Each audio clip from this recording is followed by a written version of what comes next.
That's me. That was me too, or somebody. Okay. Ready. Thanks. So I'll go through the script right now. I'm Rob Pettit, Chair of the Needham Board of Library Trustees. First, I'd like to confirm that all members and persons anticipated on the agenda are present and can hear me. When I call your name, please respond in the affirmative. First, from staff, Ann McFate, Director.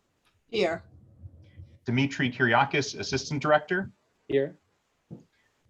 Jeff Arnold, Reference Staff Member. Here. Danielle Tawa, Archivist and Technology Specialist. Yep.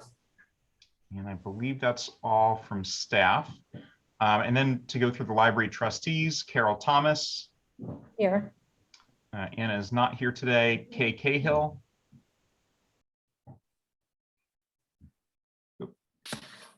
Okay, Kay, you can hear us. Okay, you've responded affirmatively.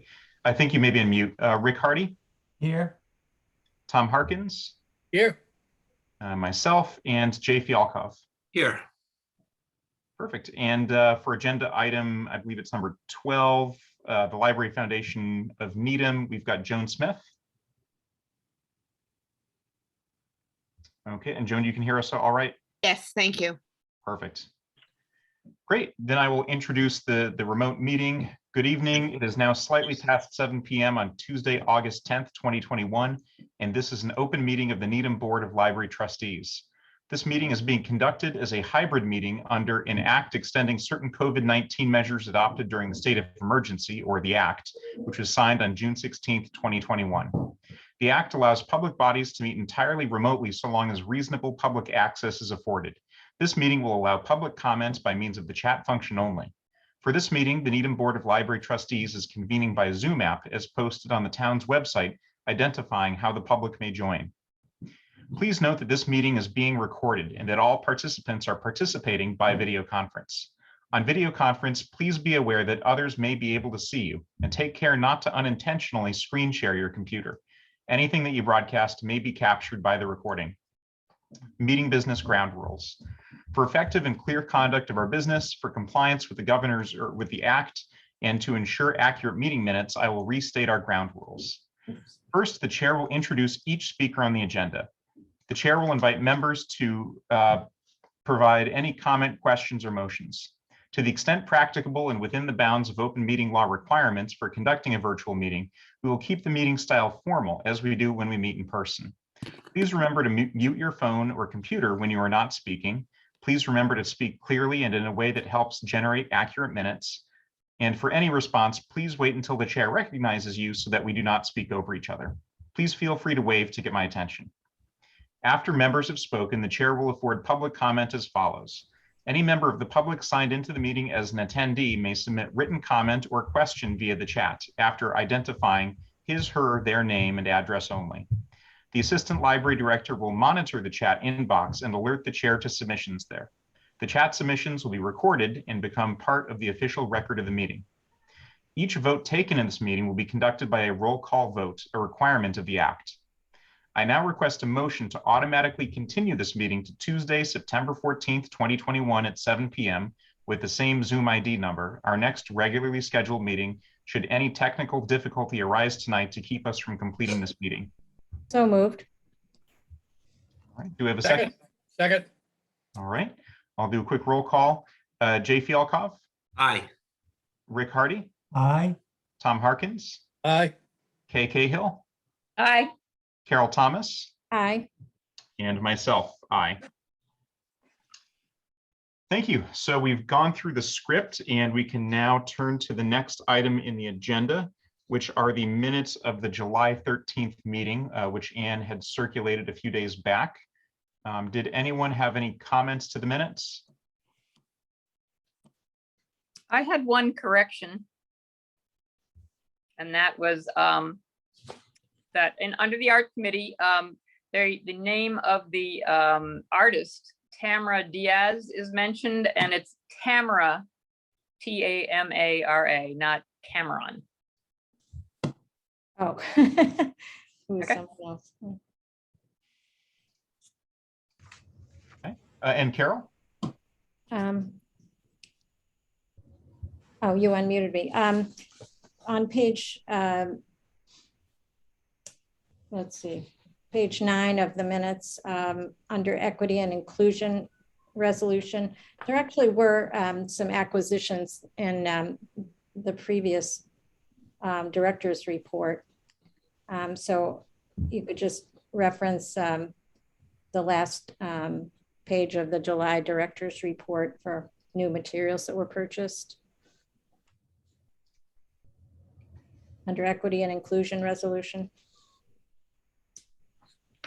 Okay. One other thing on, oh, I just thought it should be clarified on the, under the foundation report on page 10, the second paragraph. Make sure the donation button on the, it just says on the website, but I would say the library's new website or something to make clear it's not the foundation's website, which it also has its own.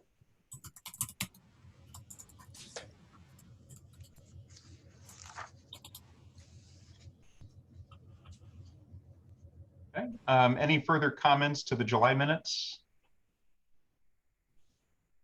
In that case, we could go ahead and get a motion to adopt those minutes as amended at this meeting. Moved. All right, do we have a second? Perfect. Second.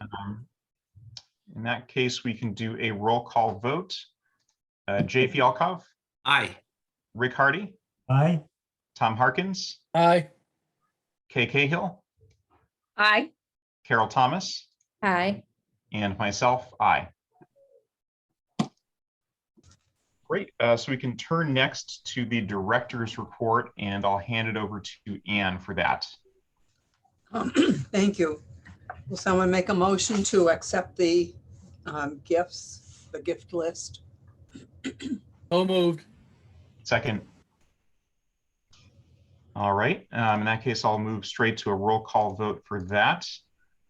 Jay, Aye. Rick, Aye. Tom, Aye. Kay, Aye.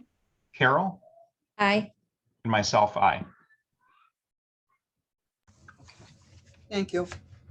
Do you have any questions as on the first part of my report?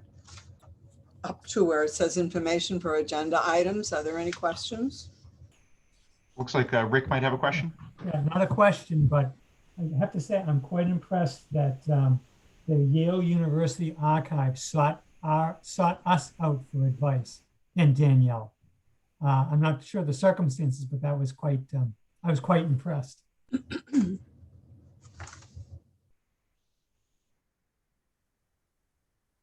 Where's Danielle?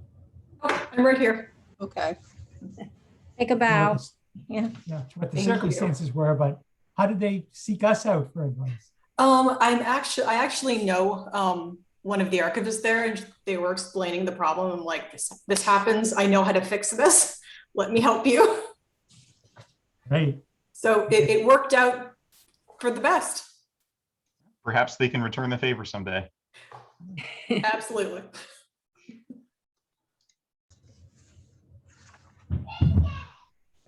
Okay.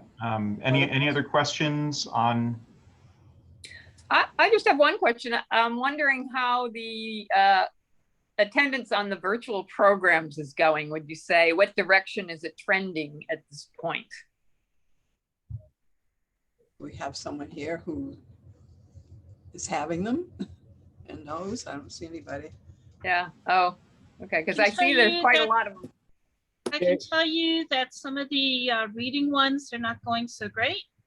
I know that the young adult has got a core group of about 10 people who join for all the craft activities. The afternoon book club is averaging about 14 people coming to the book club for the discussion. And some of the others are doing okay, but yeah, we're getting Zoom fatigue coming in. Yeah. Okay. That's what I thought that might be the case. Thank you. I thought I saw 50 bags in the reference room for a craft that was happening. definitely for signups without doing anything on Zoom, our craft activities are going full speed ahead, and the kids are doing the same thing. So we're getting a huge turnout for all of the craft activities we've been pumping out. That's great. Great. Really good. Yeah. It seems like I some can of the, oh, sorry, Gay. I'm going to go take a look and see what the signups are for the children's stuff. They usually put down the attendance. So I will come back to you on this. Perfect. And it seems like the outdoor activities have been quite well attended for some of the children's events. Yes, true. Okay. I was putting, Go ahead, Carol. I was just also going to note that it looks like we're getting hotspot checkouts, which is great. Yeah. The Chromebook, not quite so much, but the hotspots seem to be going.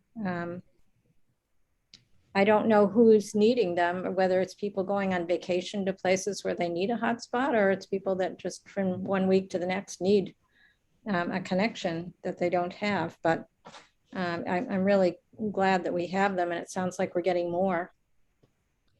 Anecdotally, I could tell you a lot of people sometimes do interviews, Zoom meetings, whatever in their car, and it's not necessarily in the library parking lot. So you hear that they grab a hotspot, they can go wherever and just sit and do their meeting in their car or whatever it is that they have to do. So a lot of people do that, especially now. So it's work related, really. More work. Some of it's work related, school related, Yeah. with their kids, whatever it is that they have to do. Some people don't have the ability to have a hotspot off of their phone, so they find themselves somewhere or they don't want to use up their minutes, so they don't, there's a variety of reasons. But yeah, it also could be that their internet connection at home isn't strong enough to handle everything they need it for.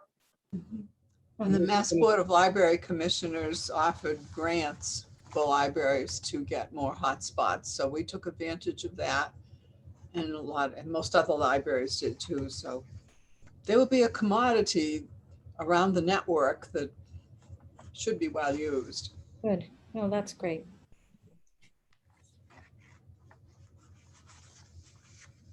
Okay. Any other comments before we move on to building and grounds? So taking a look, it looks like the live action ones definitely get a lot of people. We're not getting a great response for the Zoom type events we're hosting. We're getting a few people, but not a lot from children's. But it's there for people to do if they want it. I mean, I'm sure that, while things were at least momentarily safe this summer, people were probably just trying to get out in the world as much as they could. So. But that could be an evolving situation. Well, I would think agree, so. because tonight when I went over to get something to eat at Sudbury Farms, there was a regular parade going down Rosemary Street to the pool. And I stopped to him and I said, "Are you all going to the pool?" And she said, "Yes, this is the last week it's open." So very It's gonna be quiet. a hot one. Parking lot was full too. well, July didn't help them much either in terms of using No. the pool, right? So, It was nice to be able to take advantage of a good day. Yeah. Great. In that case, I think we can move on to building and grounds. I had a question. Oh, sure, Carol. And with building and ground, does there need to be, is there an actual work order for the lighting improvements in the children's room, or does it not work that way? Doesn't seem to be working that way right now, but the person has shown us what he's going to do. Okay.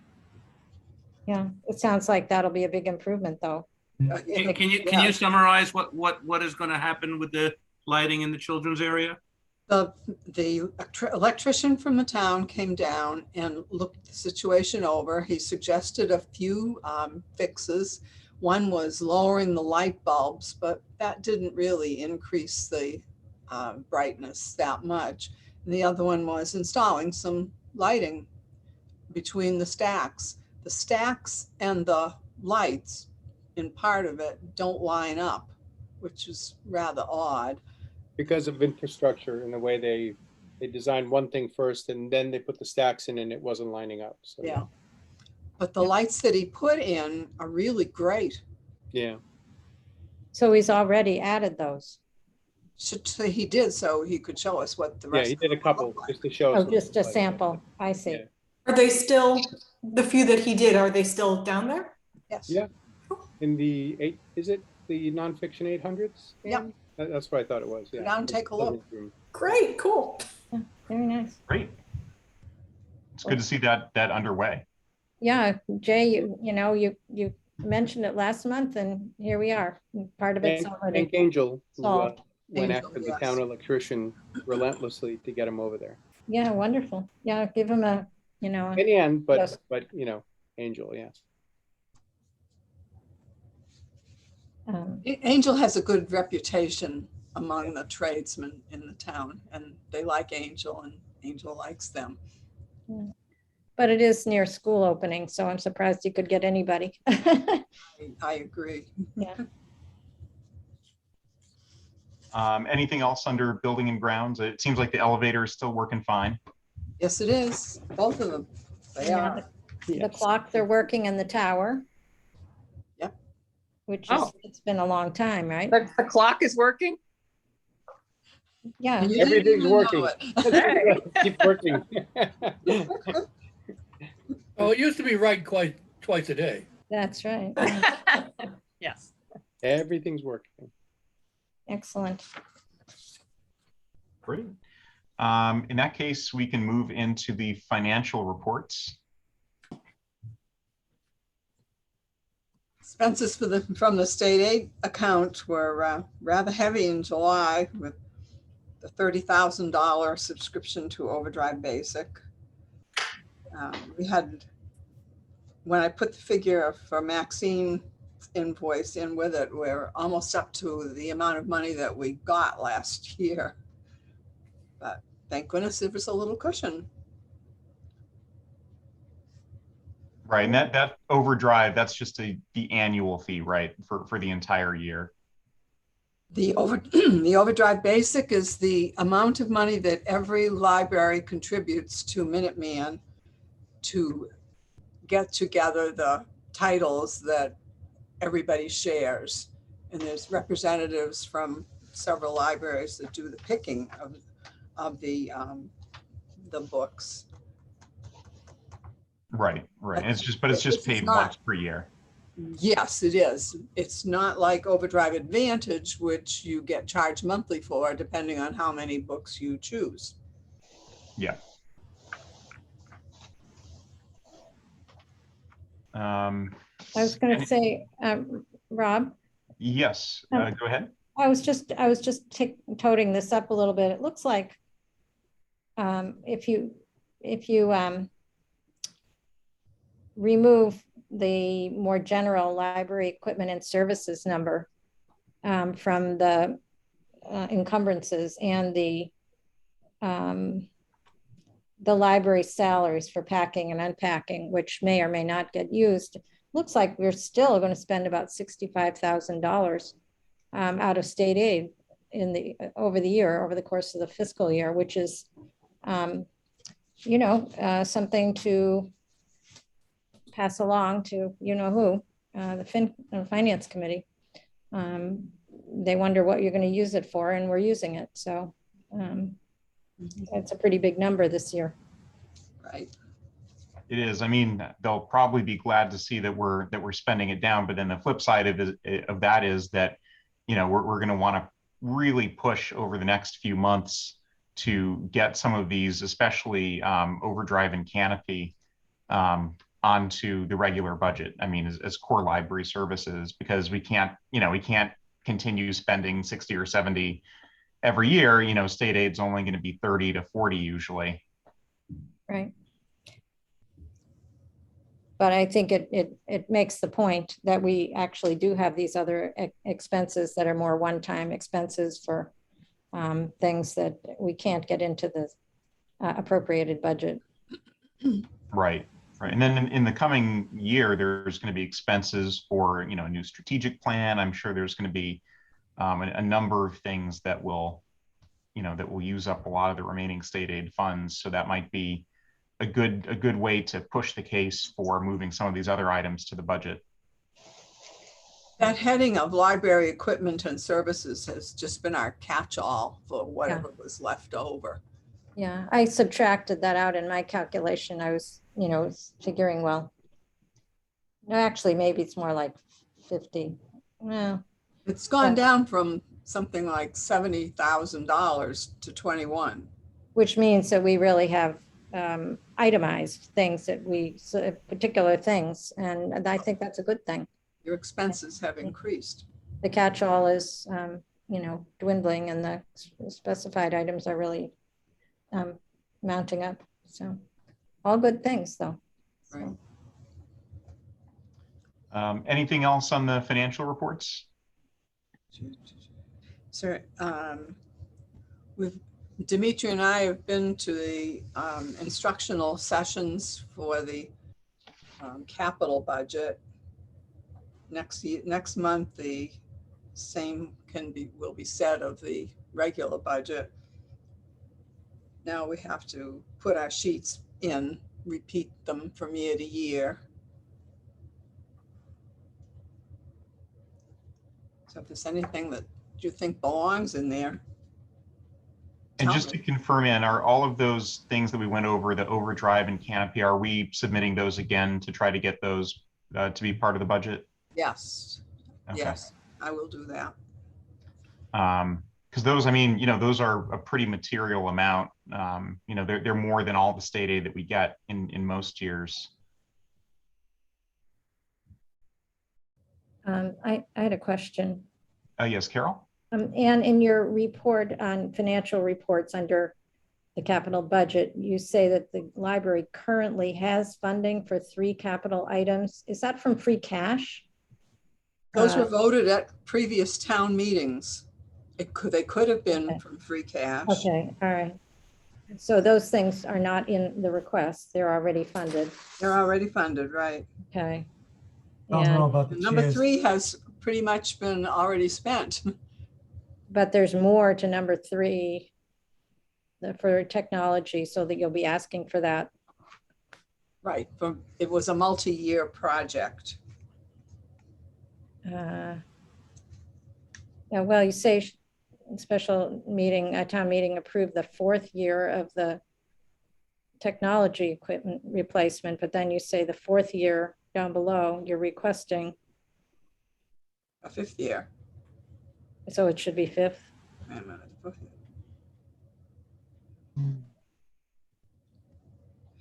It seems like maybe part of the request was approved and not all of it. No, that's it. It's the 5th. It's the 5th year.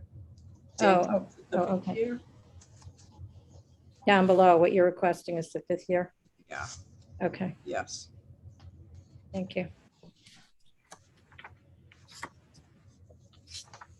On the trust funds, I've given you sheets for the overall expenses for fiscal year 21, 1 expenses by category and 1 expenses by fund. So you'll know how much came out of each fund and what we spent it for. Do you have any questions on those documents? Anne, could you just give an example of which in which category? There's online is one category and access to electronic resources is another. What are an example of online versus electronic access to electronic resources? Which one are you looking at? On the I see like the category spreadsheet.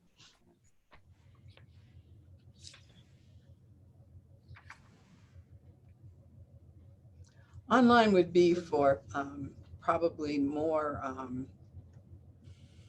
overdrive titles Oh, okay. that we're selecting. And the electronic is like databases or? Yeah. No, No? no.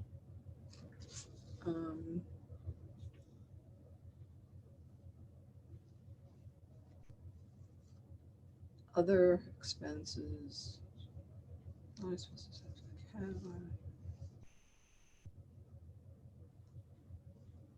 think that electronic resources is also overdrive. Okay, Online would be a database. okay. So database versus overdrive. Right. Okay, thanks.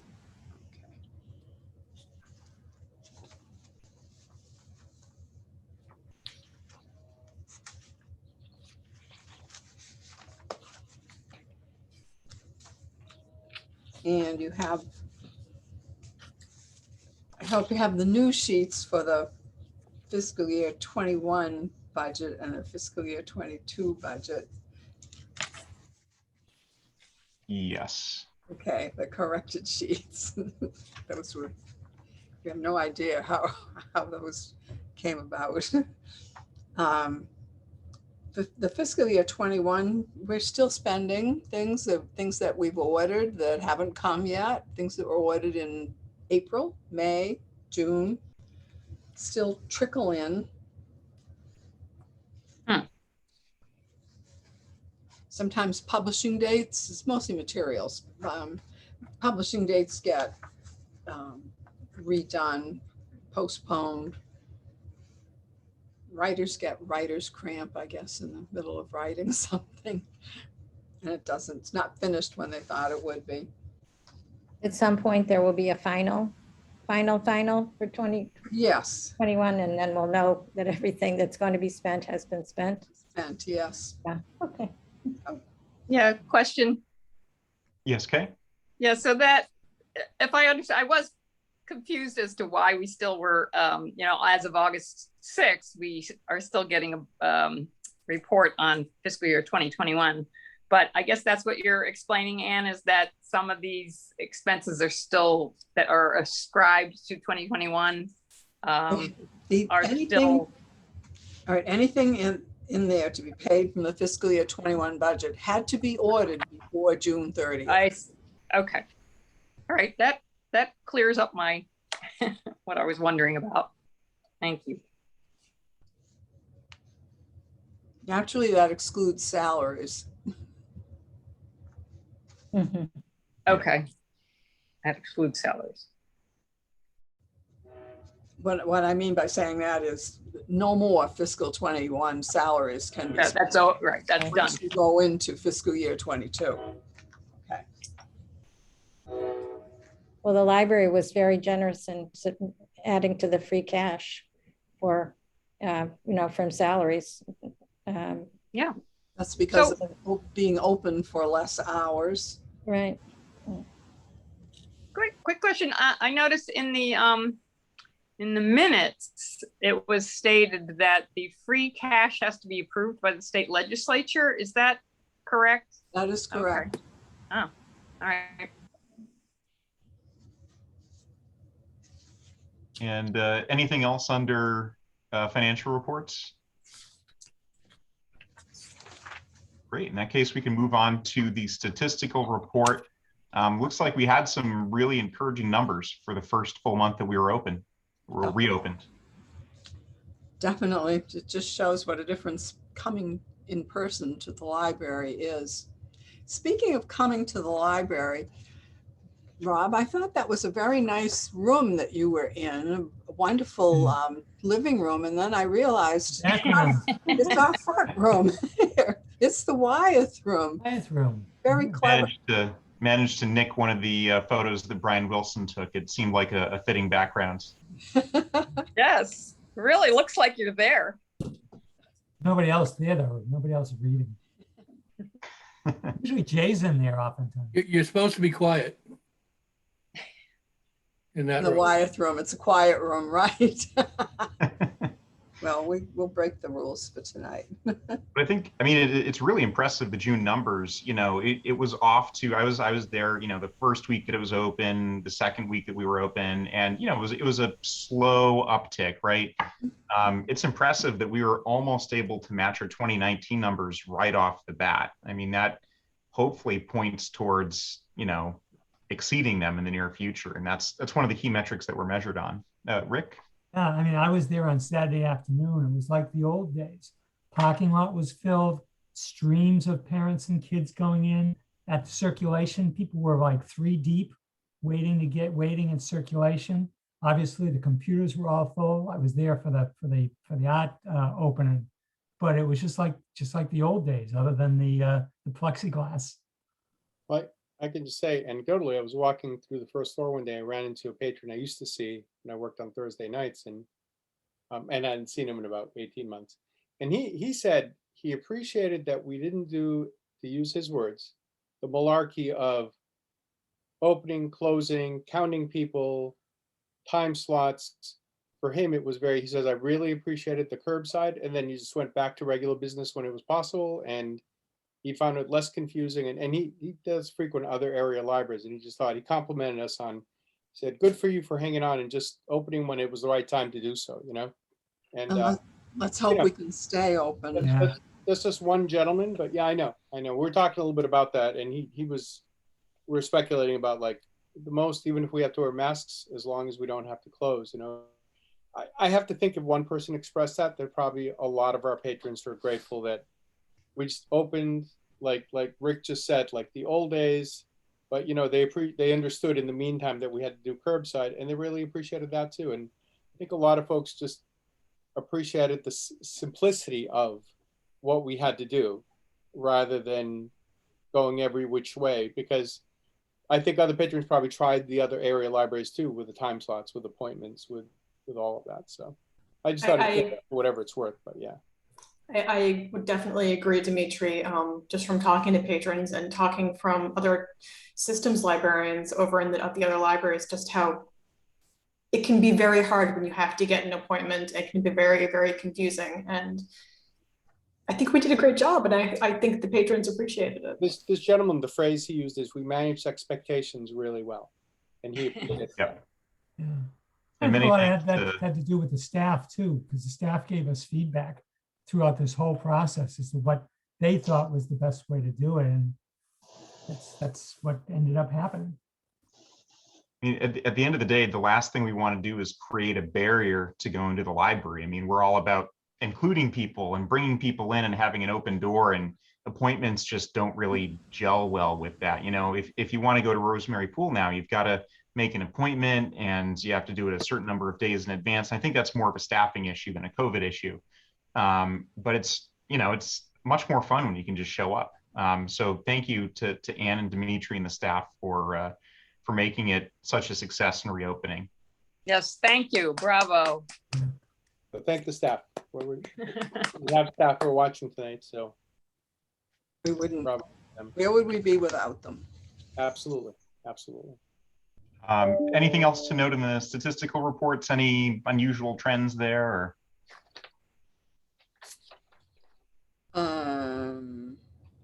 Website hits. Did you get? No, maybe I forgot. No, I sent it to you. You got the annual circulation report too? Yes. Yes. Notice the increase on that in website hits over the year. Yeah. Yes. That was noticeable. And Carol, I think you had a question. I just had a question. And what is transfers under? Just as registration and then transfers of 53,000. What does that mean? Which sheet are you on? I'm on June 2021 compared to previous year, but in the second section. Oh, I see. The second item. I don't know what that means. I don't know what transfers is. I thought it was just people that registered at our library from some other library. No, it couldn't be. That's most likely items sent to other libraries. Yeah, I think that's what that is. Oh, really? Oh, yeah. Okay. All right. And that would be included in the circulation number above though, or? Yes. Okay. No, it's looking at the full year numbers. I mean, considering what we went through, it's not as nearly as big of a drop as you would expect in circulation numbers. And it was nice that, to some degree, we were able to make up for the drop in print circulation with significantly increased electronic resources. But it's equally interesting that those numbers went right back down as soon as reopening happened, because one thing that we're always thinking about is, our print resources still, sort of the backbone of the library. And I think this points to, yes, that they absolutely are. I will also mention anecdotally, I buy the nonfiction collection, and I considered a pat on the back when my colleagues at other libraries will say we have an eclectic collection, that we, along the transfers, there are a lot of things that we have in nonfiction that our libraries don't necessarily buy. So, and that's all of us, but And a lot of what we buy is from reserves too. People may put requests in for books that we don't own, and so we buy them. Yes, that's right. That's great that we have a nice, because, many of us are often hunting for something somewhat obscure. So it's wonderful to be able to put your hands on it. Right. Let's see, anything else under statistics? Under statistics, I am in the process of filling out the annual ARIS report for the state. It's a good thing I have gray hair, or I would have it before I finished with them. But anyway, they're their usual, not very easy stuff. I have a lot of help, and everybody's doing fine. I hope the form is the same as last year's, at least. They haven't tinkered with it again. Oh, they've tinkered with it every year, Oh, Carol. no. A little different here, a little different there. Just when you think you've got it all down pat, they move something or replace it with another figure, or tell you to figure it out a different way. Keeps you on your toes. They still haven't uploaded anything to the MBLC website for a fiscal year past 2018 either, which is a little discouraging, because I love to, see what the trends are. But they told me that they were going to be up by late spring, but I'm sure they've got a lot of things going on right now. They moved too. They moved to different quarters. That might have put them back. I'm sure. Anything else under statistical reports? Great. In that case, we can move on to new business. The first and only item listed under new business is a nomination to the Council on Aging.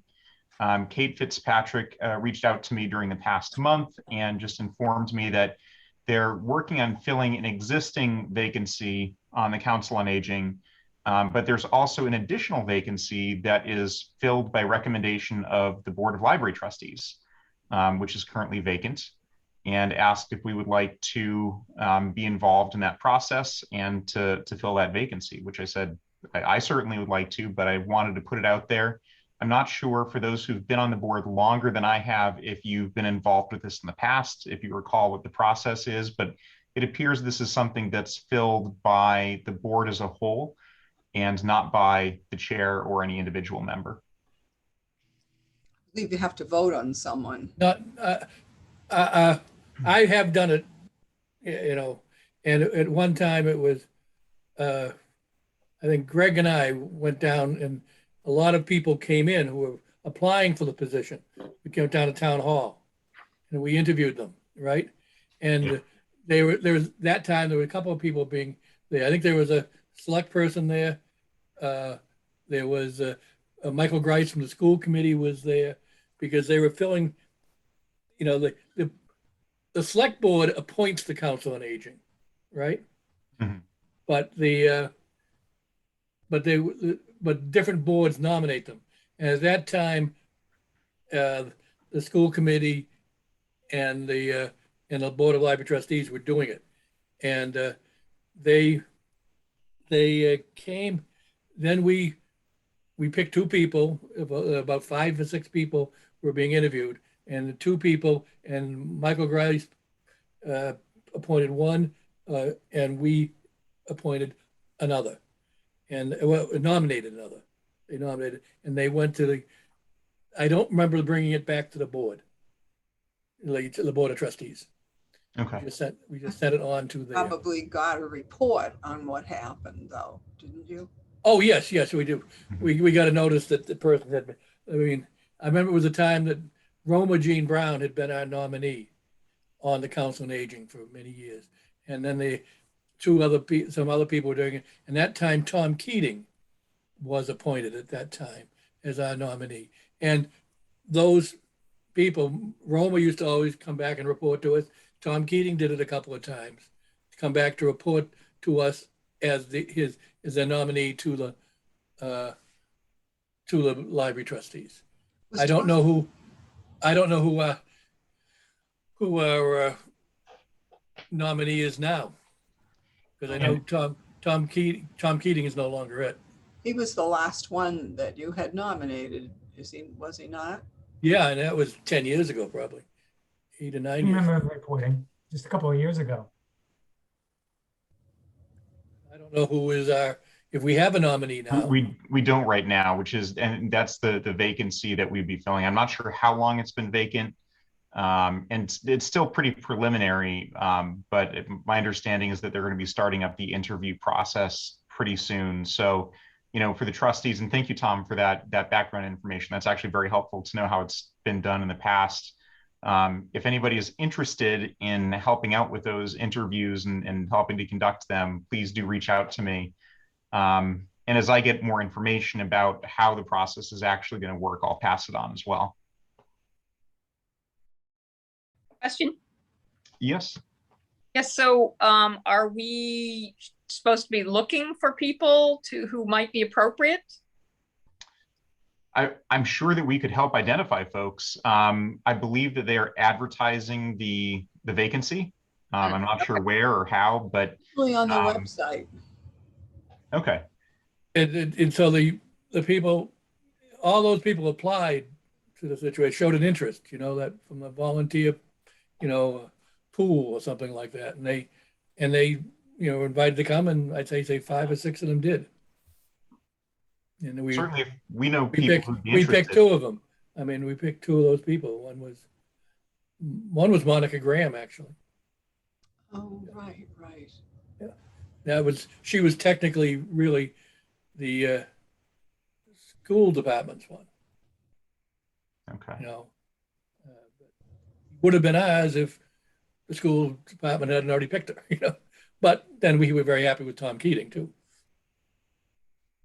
But if you know anybody who's interested, by all means, encourage them to apply. Although again, I'm not sure when they're going to be advertised, but I'll let everybody know what I hear back once that process gets underway. So we can go down to the next item under old business. The website. Dimitri and Danielle, could you give us an update? By the way, it continues to look fantastic, and I've noticed that a lot of things have been added and changed over the past month. So thank you to everybody for continuing to update it. The only comment we've got, as far as I know, no complaints, which is a really good thing. We always hear about, complaints. Anecdotally, people seem to love it. I will say, as anybody would understand, it's first few weeks after it's been up, there's a little bit of some growing pains. We are using some of the service hours to correct a few things. There were 10 items we needed to, between what different staff and public reported. I think, Danielle, isn't it going to be like 7.5, 8 hours, I think, where we need to fix those little things? I don't have the list in front of me, but. Yes, I believe it was, I think it was between 8 and 10. Yeah. So we'll monitor how it goes this year. I think, next year when the Friends and the LFN will not be paying for it, we may opt for the 35-hour. We'll see what we have left at the end, because we also need some time, 5 to 10 hours for regular maintenance and some other things that need to happen. So it might be just cutting it just about, but then again, it's the first year. Once we've gotten through and everything gets straightened out. So we'll monitor that with Danielle and sort of see how it goes over the year. I believe they recommend 10 to 15 for maintenance and security patches. So. Okay. Carol? I just wondered how many hours is our contract for 25. 45. Okay. 25. Excuse me, 25. Thank you. And, Dimitri, kind of a related question. You know, I know one of the big advantages of having the new website is that it's easier to update than the old website, so it can be a little bit more decentralized. How are we handling that? Is there kind of a larger group of people who can update it? Is it just department heads? Are we having folks other than department heads update it as well? So right now there's a couple of folks in reference that own a couple of pieces. Erin owns her piece. We are going carefully with children's, where it's just Paula right now that's updating and Danielle. And again, we're going to revisit all that in the next few weeks, especially once we get a new director on board, we'll look at that. But right now, we're very conscious of the hours and that we don't want to use it all up. So anything that's like immediate that happens, with children's does such a terrific job and they have so much stuff. If they were able to, they put everything up there. We don't want to put everything up there. we want them to do it by week. We need to, so we're watching that. We're balancing it. So to answer your question, most everybody's putting, is involved with it. Whoever isn't involved with it now will be involved with it in the near future.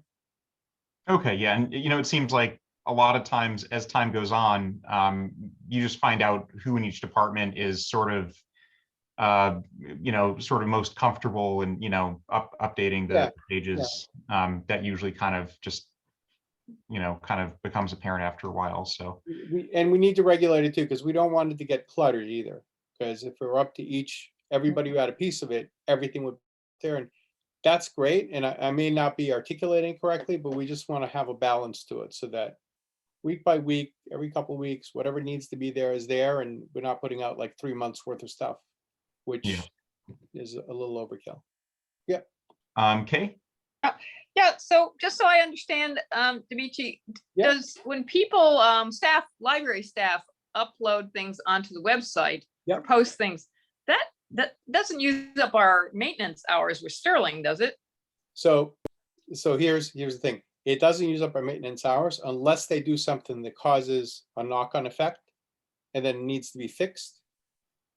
So not everybody, so we sort of need a balance. And one thing we haven't developed yet, and I think Danielle and I and Sarah are going to develop this over time, is some parameters or guardrails in terms of what people, having things discussed first in terms of just jumping right in. Don't worry, nothing bad has happened, but the potential was there to eat up a few service hours, and we caught it in time. So that's why I'm saying very cautiously that we're just sort of taking it little by little. So it's not, to your point, people can go on there and everybody's very enthusiastic, but there has to be a little bit of a balance that sometimes people will hit things that will cause other things. It will cause Sterling to come back to us and say, did you know that this happened? And do you want to? So we're trying to sort of keep it balanced for now. I know that sounds a little vague. I hope it kind of makes sense. Kay, you're on mute.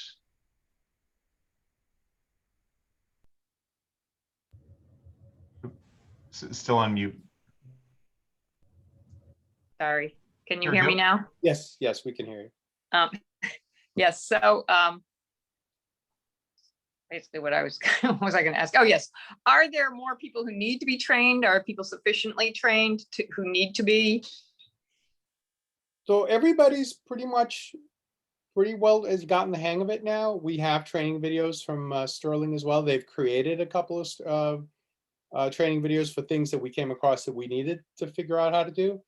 So everybody can do it. Everybody's pretty much trained, and again, as we discover more things that we need, we will tweak that as we go along. But yeah, everybody has the technical skill. There's no question. So, and there's no question, it is nothing like what we had before.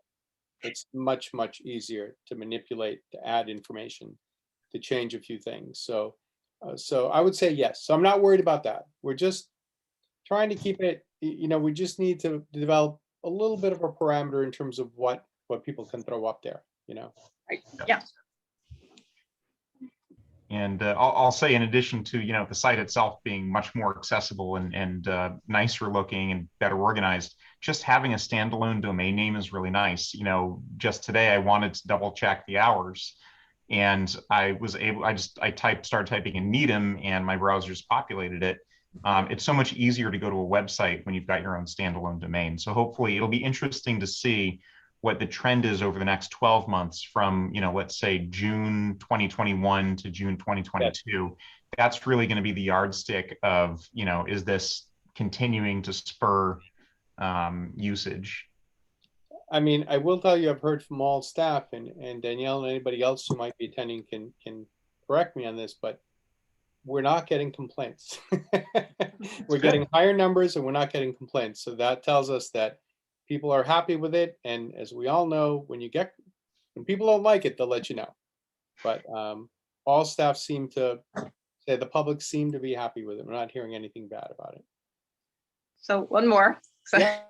yes. So do you think that it would be a good idea to possibly have some little cards, like business-sized cards printed up that would be available at the, the circulation desk and the children's desk and the reference desk, so people could take the card with them and it would direct them to the library website. So when they got home, they would know how to get on the website. What do you Almost think like a of that? bookmark. We could or like a bookmark or, I think- a business card or something. I actually think a bookmark would be a better idea. Yeah. Along the But- same lines of what you're saying. We But can- could you, another thing, could you possibly print it on the receipt? The book, That I don't know. That's a Minuteman function. We don't control the receipt printers and they just output when they're. I know when I get something from another library, sometimes it's a library thing, and they seem to have a lot of, some information like that. We can put something down there, but we're very limited in what we put down there. And most people don't want receipts anymore. Right, they don't, Yeah. yeah. If we do a bookmark, I would advocate also adding a QR code. I keep saying it, but it would be so handy. Yeah. Yeah, right. Jay, you've got your hand up. Yeah, I would just add my support for a bookmark, if only to further promote to the community that we do in fact have a new website. We had sort of an announcement when it happened, but I don't know if that's enough to really drive home to the community that we have this, that they should check it out. And in terms of promoting it, sort of two other comments. We had the library notes in the Needham Times that gives what's going on each week. And I think perhaps for a little bit of time also, those library notes perhaps should have some sort of promotional reference to the fact that we've introduced recently a brand new website that we invite the community to check it out. And in connection with the library notes, I'm not sure if you've all noticed, but it seems that the Needham Times is really no longer delivered to everybody, each week. And we might want to give some further thought to, what's the best way to share that information, because I've stopped getting my Needham Times delivered, on my driveway every Thursday. And I think that's going to have a substantial effect in terms of the number of people who are actually, seeing the library notes, and some consideration should be given. I'm not sure how it might tie into the website, but to the fact that information, perhaps including a promotion of the website, we need to make it available in ways that perhaps go beyond simply listing it in the Needham Times, which fewer people I anticipate will be reading each week. The Needham Times has dropped off at the library, big pile of it. If you come in, you can get one. We're one of the 4 drop-off places in town, I think, 5. Yeah. Yep. And Tom, you had your hand up? Yes, I do. Speaking of the library notes, I noticed on 2 occasions in the last couple of months, they put down things that had happened 3 or 4 months ago. Yeah. I don't know if they were just printing up old ones or what, but I think there was one last week. Is that correct? 2 pictures from April program. The newspaper has a very bad habit. If they don't have enough stuff to fill their pages, they'll go take a look at what they previously ran. They don't read it, they put it up, just so they have something to use as filler. it's annoying to say the least. Because we do Sure. send out press releases. Carol?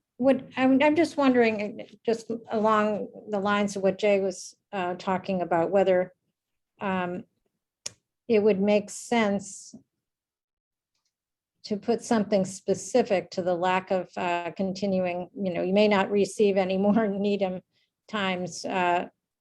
So you may not see what's going on at the library, and encouraging people to sign up for the monthly newsletter, which would appear, a reminder at least would appear in their email mailbox. That could spur people, I suppose, to sign up if they're not already. It's not going to help people that just don't use don't use email or don't use the internet, I suppose, but it might encourage some people that normally would just bump into all this information in the local paper. Could that be added? I guess my question is, can something about that specific to the Needham Times be added to as a notice on our website, main page? I mean, the only thing I would say to that is, isn't that sort of our making a comment on the local media in a way? We can certainly encourage people to, in many other ways, and maybe point out in case you didn't see the paper, rather than, phrase it in such a way that, in case you missed it in the paper, here is, look at our website for more events and other, and new materials and stuff like that. Well, the newsletter, yeah, and sign up for the newsletter. I don't care how it's phrased. It doesn't have to be critical. I can just, put those two and two together, that you may not be seeing all this information a way that you normally do.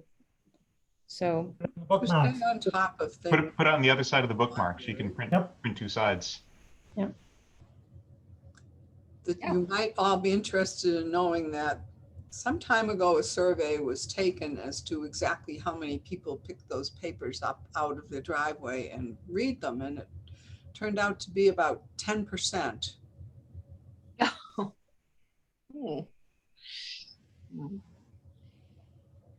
there was comments on Facebook about people not getting their newspapers anymore. And then people did comment, you can go to the library and get copies. So. Yeah, I've also seen plenty of comments on Facebook for people complaining that the paper is dropped in their driveway and they don't want it. Heard that too. Let's see, anything else on the website under old business? Okay.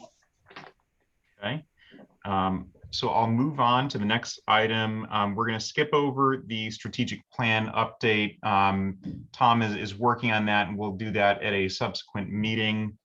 That was going to be the collections update. And we'll move on to the equity and inclusion resolution. Dimitri and Ann, is there anything new on that? Nothing right now, no, except for the materials. Nope. We got it. There is that were purchased that we talked about that. In that case, anything for marketing and outreach? No? Okay. I'll move on then to the director search update, and Kay has been very involved in that process. I can give kind of the very high level update, but the director candidates continue to send in their resumes. Kay and I have received an initial batch of resumes to review, along with the sort of initial screening committee.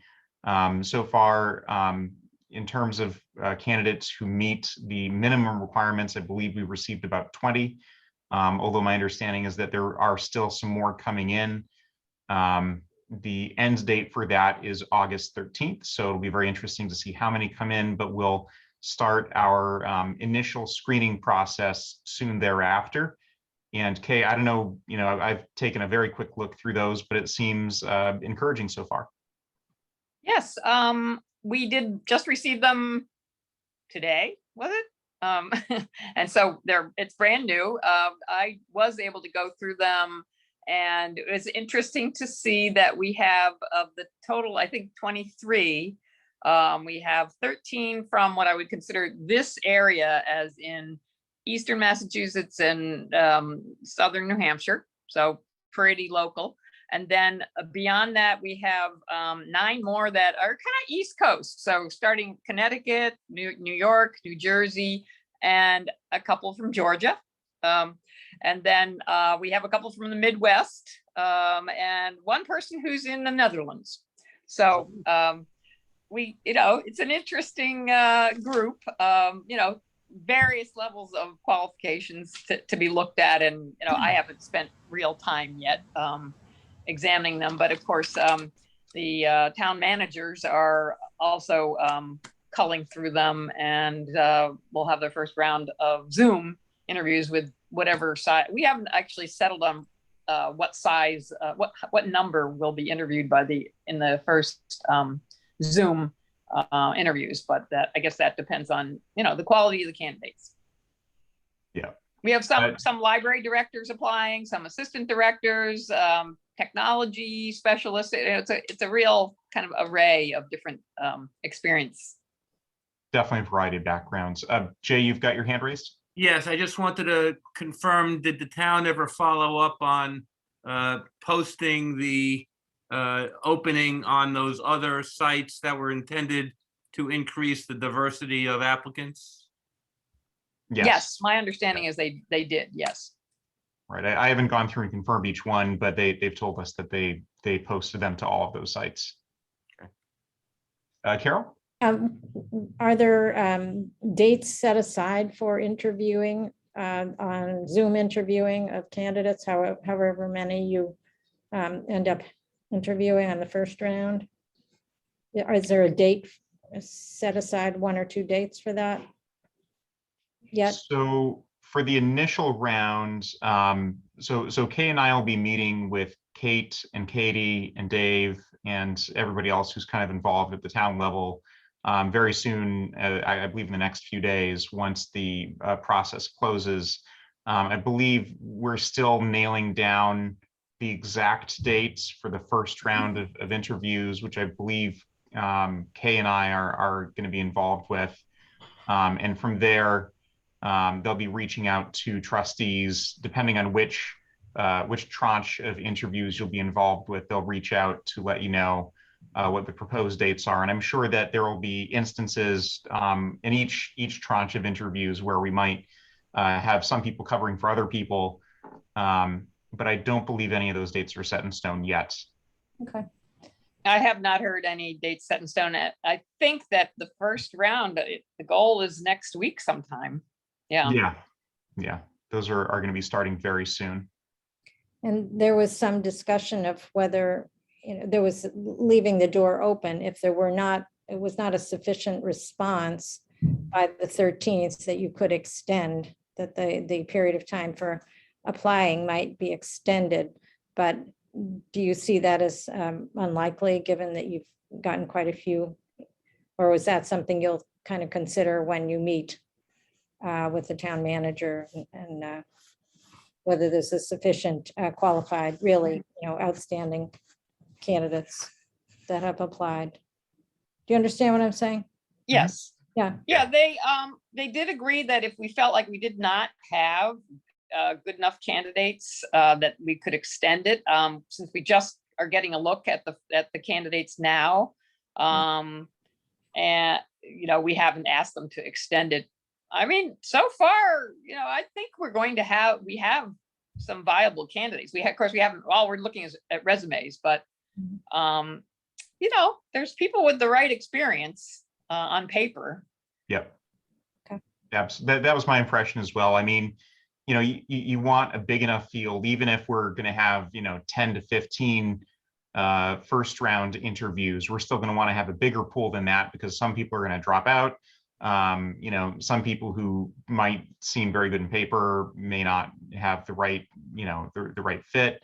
And then there may be some people who aren't truly that interested in changing jobs, and then will drop out, between the first and second round. So, but my impression, K2, was that, this is a pretty good crew to start with. It didn't seem lacking. Right. in number qualifications. So obviously we'll keep everybody updated as that continues. It's been pretty quiet just because the position or the period has remained open and will remain so for the next 3 days, but things are going to start happening pretty quickly once that closes. So we'll be sure and keep everybody updated on that process. I mean, I can do another shorter written update if we think it would be helpful to the friends and the foundation and the staff. I can do another short update if the trustees think that would be worth doing that at the moment. Carol, you're on mute. I did speak with someone on the Friends who acknowledged that they, had read the first missive and just update and but was really eager to hear, get another one. So I think that would be great, particularly, people that are so involved with the library as a member of the Friends or Foundation.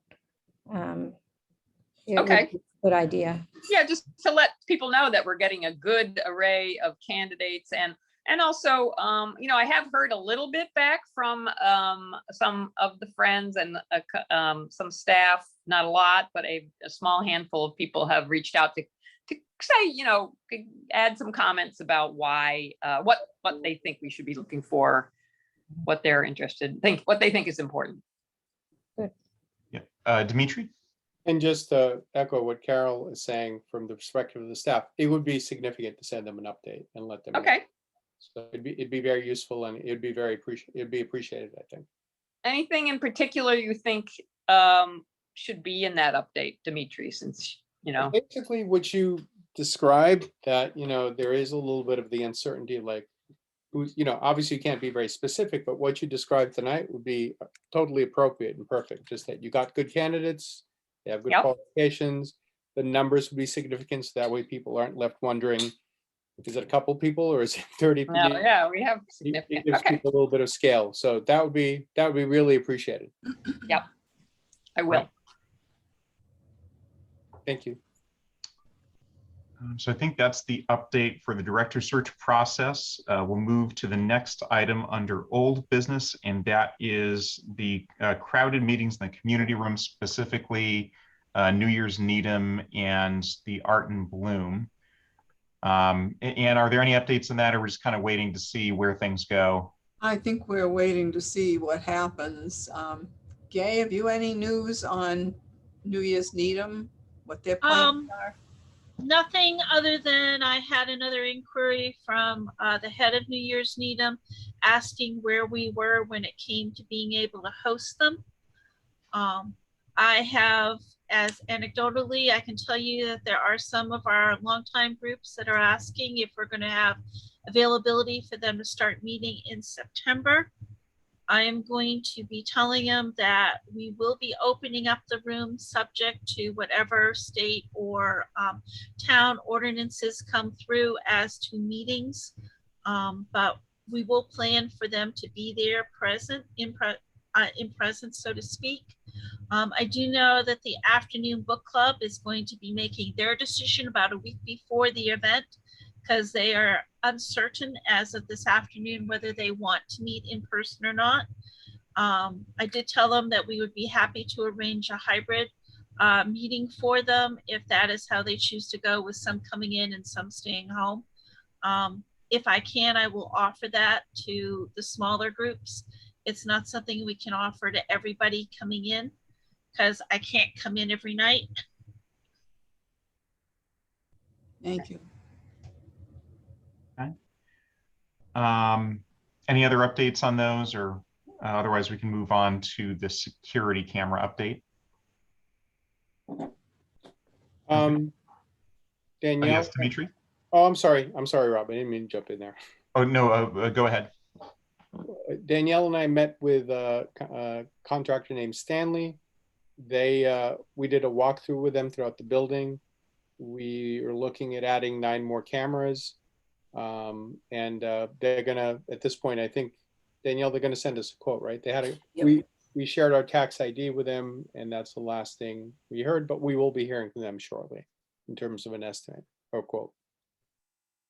Yeah, they had, we did a walkthrough, they had some great ideas, we pointed out where we wanted the cameras, and they had great ideas about how to make it work. Yeah. So we're waiting to see what the quote is and how we can, Yep. what happens from there. Sounds good. Carol? Did you ask, you said Solimac's estimate was just huge, and they were telling you Correct. things that you needed that you hadn't initially thought. Are they, did you ask them also just to quote on this sort of 9 cameras or whatever you know, what you thought you needed? Or will you eventually get them to bid on that same, you know, work that somebody else is giving you an estimate for? Well, so that other quote was ridiculously way over, first of all, anything we could afford or we would ask for.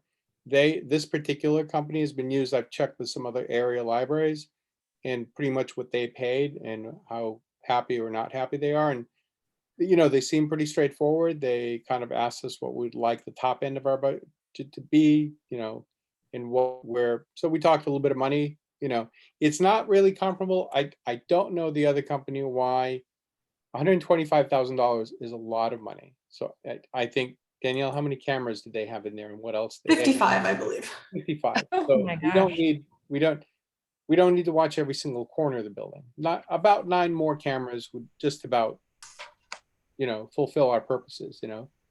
So will you Brian from Stanley also took a look at some of my hardware concerns and was going to be addressing those within the 9 cameras. So I think he had a much better understanding about what we were looking Yeah. for. Yeah. Okay, or will you be getting a comparable estimate though from some other contractor? I guess is what I'm asking for the 9 cameras, the things that you think you really do need, not what Mac proposed. You know, there are a couple that they never got back to us. And Yeah. my understanding from other libraries are that they're so overwhelmed with everything that's been going on the last 18 months, these particular contractors, that libraries are not at the top of their list. So, so to answer your question, maybe if there's another contractor that will respond, but if not, I'm afraid this is the only one we've got. But You wouldn't go back to Mac and say, well, we don't need that, but what we do need is this. And you know, they seriously misunderstood what we're looking for in terms of giving us a quote of 125,055 cameras. I don't think, Danielle, would you say that? I don't think we said anything to them that would lead them to believe. No, the walkthrough I had with their technician was very different than the quote I got, which is concerning on a level of communication and responsiveness. They weren't really. To me, that says that they're not interested in a small project. Yeah. maybe That's kind of how I read it. Yeah. Yeah. Okay. All right. Okay. Well, we can move on then. Thank you for the update, Danielle and Dimitri. We can move on to the Library Art and Exhibits Committee report, and I'll turn it over to Kay for that. Okay, well, we have not met since our last meeting, and we at our last trustees meeting, we voted for the next several in favor of the artists, our list of artists for the next several months. And currently we have Paula Pittman Brown. I hope everybody's gotten a chance to see her rather fanciful and colorful work, which you know, the intersection of suburbia and the wilderness seen from the animal's point of view. It's very imaginative. Jumps out at you. So, and I thank you to Gail, and she recruited Paula Pittman Brown. So, for the next month we have Sam. I wanted to check with Gail and to see if these are definitely lined up. Sam Williams for September for his photos. As far as I know, he is signed up. The last I heard with it was from a couple months ago.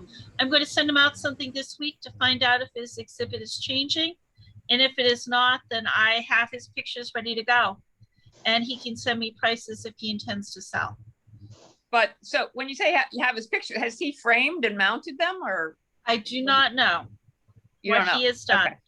All right. But So- I will ask him for whatever he's got in a price list. So we still have time on that. If Okay. he's gonna do if he's getting everything that he previously had framed, then we're great. I still have not received anything from our sculptor for pictures. And I Oh, will Ellen also Clancy? reach out. Yes, I'll reach out Yep. this week for her too. We Yep. believe we can put a second slideshow up on the art page. We're gonna give it a shot. Yeah, that would be great. And now that I have gotten some instructions on exactly how to duplicate what they initially did, they left out a stage. I think we're in good shape for being able to do it. It will not show up on the main page. That's going to be kept for the wall. But we should be able to set up, we think, a duplicate slideshow for a secondary artist. Okay, so I will also reach out to Sam Williams and Ellen Clancy because September is coming up very soon. And then we have for October, Tamara Diaz, the Latina artist. Has that been nailed down, Galen? Not quite yet. I'm still Okay. waiting for the paperwork. Oh, you are? Okay. Okay, and Or then at least November, more paperwork. I thought she had sent the application in. She sent the application in, but it's missing a page. So Oh, I'm gonna go okay. to see if I can get that other page. Okay. Okay. All And right. Jay, did you have a question? Oh, sorry, you're on. Yes, I there we know, go. Kay, that you had followed up with the front porch folks about whether they were interested in an online only presentation. Did they ever respond? They did respond that they're not interested in doing a wall exhibit. The question of an online only, we haven't really done that before because normally what we're putting online is what's actually on the walls. And usually that spot is taken by the people who are showing their work. This is kind of all new since we have the website for the first time. So we'd have to discuss the idea of having a separate online exhibit that is not tied to the artists who are actually showing their work in the library, which is normally what the online exhibit is. I know, So but I know you it's a little sent an tricky. email to them. I was curious whether they expressed interest in it or not. The last email I got from them was that they're not interested in, they're not interested in showing at the library. I haven't asked about the online I possibility. thought you did. yet. I thought I saw No. an email from you to them specifically Okay, maybe questioning about an online. Okay, it's possible only. that I said that. I have not heard back from them. Maybe I'm wrong. Did you not send an email? I could have sworn I was CC'd on an email raising the possibility of an online only presentation. It's possible I did that and just it's my not remembering at the moment, but I'll check back to my email, see if I did in fact send that. I know I haven't heard back from them. Okay. So but I will double check that.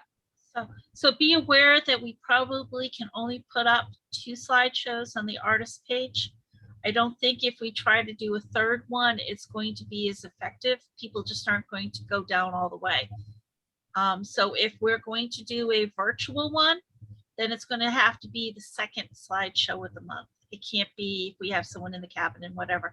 I see Danielle can probably answer that for me. Also, I just wanted to add to be aware that that is something that Sterling is still working on.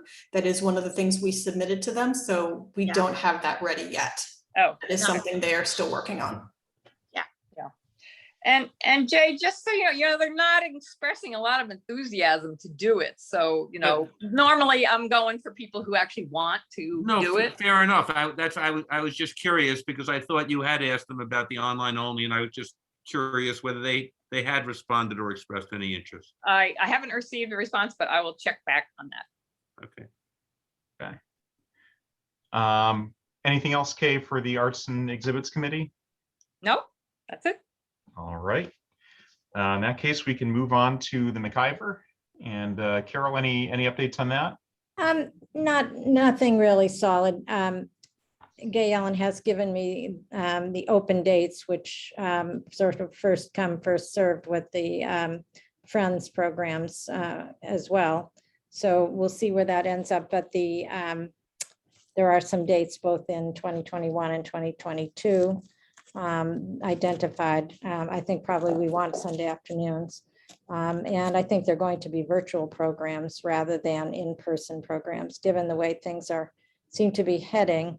The idea of planning one in person doesn't seem like the right approach to me right now for this set of programs. In any case, Anna is going to team up with me, and we're both going to try to get more of a rise out of the people I have contacted than I have, at least in mid-August. It doesn't seem to be a very easy time to get in touch or to get anybody to respond to me. So we'll see, but next week we have plans to work on that together. So that's really all I have to say on the topic. Okay. For the Friends of the Library, Jay or anyone else, any updates there? They didn't have a meeting this month. I would only just mention again that they had expressed interest in being involved in some way in the director's search. So I'd want to remind us to be sensitive to that concern as we move forward. Absolutely, and we'll continue to provide regular updates, and then hopefully, to the extent that people have questions, or they can certainly reach out to Kay and myself, and we can answer questions and you know, solicit their thoughts as well on the search. Carol? I thought there was some discussion of maybe in the final stage, when it's maybe sort of less formal, that they might be included in you know, some sort of get together or something where the candidates and they could talk. Right, I recall, yeah, there's a very kind of final stage where it'd be the last one or two people. I'll bring that up. I know that Kay and I have a meeting with Kate and Katie in the next few days. I can bring that up just to reiterate that point. Yeah, okay. And for the foundation as well. Foundation and Friends, yes. Yeah. Okay, Joan, any updates from the foundation? And you're muted, sorry. Kathy D'Addacio, our vice president, is here. So I'm gonna. Joan, Yes, I'm Kathy. here. I've been here. I'm sorry. I came late, but I've been here for the meeting. I just Yes, wanted to so- let you know I'm here. Yeah, so Kathy, did you want to say a few words about? Well, I know it's been a long meeting, and I want to introduce myself. I am the newly vice president of the Library Foundation. And I wanted to let the trustees know that the Library Foundation will be 20 years old in 2023. So we're hoping to plan some events and some fundraisers that will bring us back into the forefront. And in the very near future, we're hoping that we can come back and ask your permission to do some, what we think is some exciting things. So that's all I want to say. I know it's late in the evening. Thanks for the update, Kathy. That's exciting. That'll be a great way to frame a fundraiser or a series of fundraisers for the 20th anniversary. Yes, I just like to second that. I'm very happy to hear that the foundations, you know, kind of gear up and run some interesting events, and we're interested to hear more, you know, when you're ready. Great, I thank you. just want to say one quick thing is that when in 2013, we had our 10th anniversary or birthday, and we were just reaching the $1 million mark, which was kind of exciting. And in 2022, we will hopefully be very close to 2 million. So we'll be looking to put that in a lot of our publicity, that we want to go over the $2 million mark. So I think that's pretty exceptional for a small endowment that we started in 20 years ago, that we're almost up to the $2 million mark. That's awesome.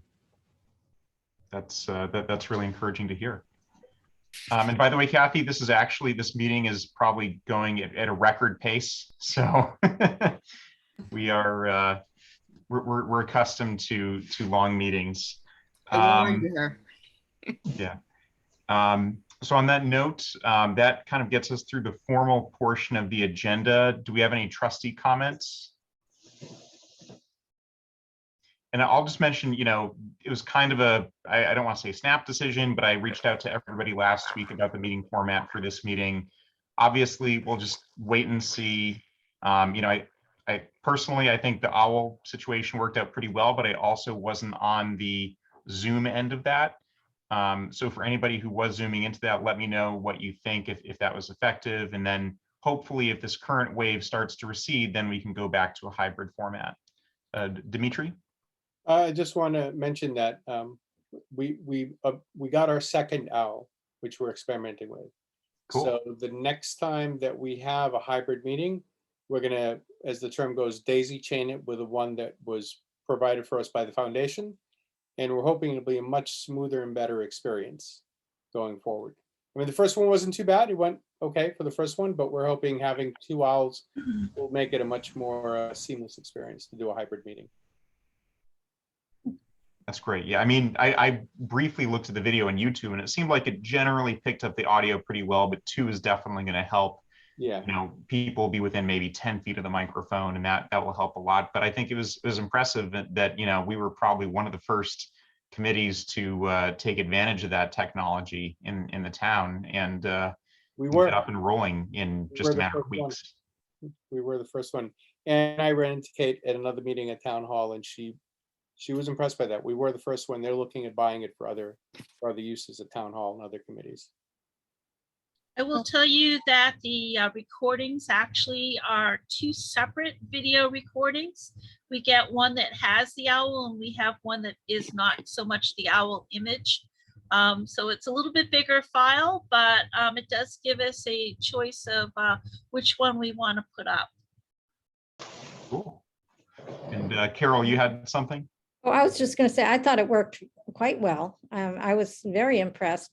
But I also was just thinking about how all these good ideas from the library and library trustees are costing the town money, because now they're going to need a new website and they're going to need an owl and We're trendsetters. That's right. Very expensive for the rest of the town. But anyway, yeah, thank you. Anne? I just want to comment on the closed captioning. I think it's incredible that something can be put out there as fast as we're saying it. And I just want to know, when this film gets shown on YouTube, is that also going to show? I'm going to double check with that. It may indeed show, but regardless, at least it is here for those who are attending today. I think YouTube auto captions a lot of videos, and you can even translate them and do it. It's all through AI.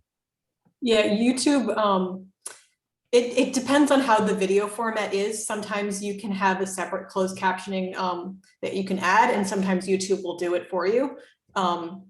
So let's find out and see.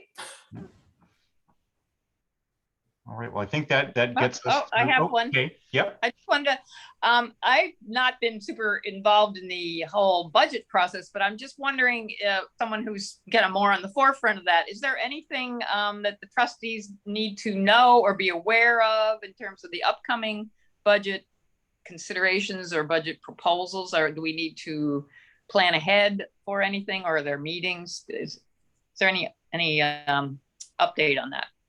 Next month will be instructions for the budget. Okay. The only instructions we got were for capital items. Okay. And so when you say next month will be instructions, that what I'm not quite clear what you mean.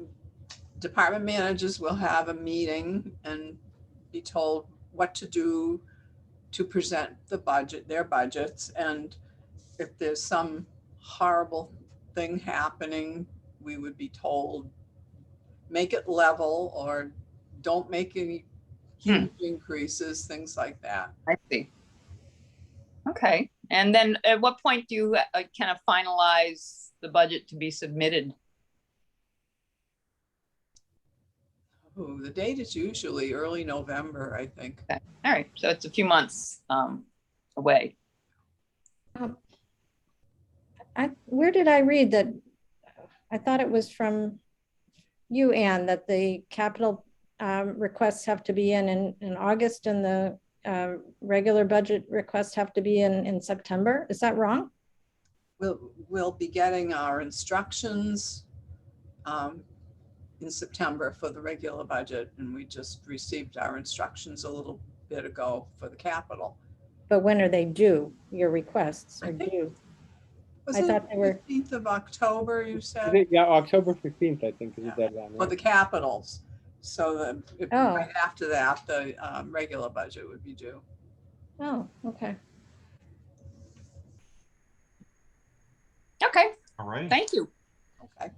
Thanks. Any other trustee comments? All right, well, thanks to everybody for joining tonight. Hopefully, whether it's the next meeting or the meeting after that, we'll go back to a hybrid format sometime soon. Hopefully we can. But in the meantime, have a great remainder of your summer, and we'll see everybody in September. Do we need a motion to adjourn? We do, yes. And thank you, So Jay. moved. Do we have a second? We do. All right. I'll just run through quickly. Jay, Aye. Carol, Aye. Rick,